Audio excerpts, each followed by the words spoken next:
Bismillahirrahmanirrahim. Assalamualaikum warahmatullahi wabarakatuh. Muslimin, muslimat, sahabat-sahabat, mudah-mudahan anda semua dipanjangkan umur, dimurahkan rezeki dan sentiasa bersemangat beribadah kepada Allah, insya-Allah. Muslimin sebenarnya, saya sahabat anda dalam motivasi, Abu Hasan Al-Asy'ari. Muslimin sebenarnya, ada satu zikir, ada satu wirid yang elok kita amalkan selalu.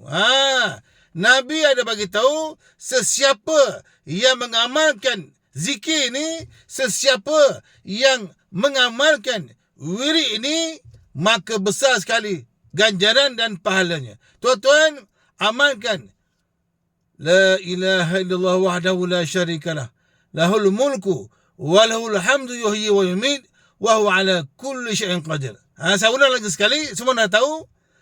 La ilaha illallah wahdahu la syarika lah, lahul mulku wa lahul hamdu yuhyi wa yumiit wa huwa ala kulli syai'in qadir. Amalkan wirid ini 100 kali sehari. Nabi kata, sesiapa yang mengamalkan zikir ini 100 kali sehari, maka dia akan dapat ganjaran pahala seperti membebaskan 10 orang hamba.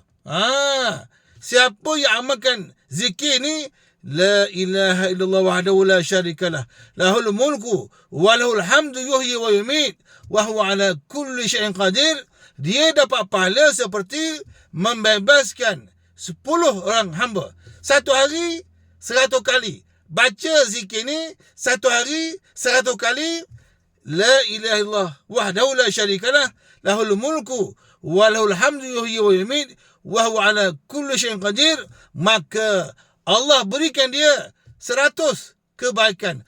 Allah selamatkan dia daripada 100 keburukan. Dan dia dapat pahala seperti membebaskan 10 orang hamba. Jadi tuan-tuan sekalian, ini wirid, ini zikir berdasarkan hadis sahih riwayat Bukhari, Muslim dan Imam At-Tirmizi daripada daripada Abu Hurairah. Jadi amalkan, sebar-sebarkan. InsyaAllah bila kita beramal, kita yang untung. Man amila salihan falinafsih. Siapa yang beramal, sebenarnya amalan itu untuk dirinya, untuk dia bawa berjumpa Allah Subhanahu Wa Taala. Jadi follow saya di TikTok Ustaz Abu Hasan. Jumpa lagi. Assalamualaikum. Terima kasih.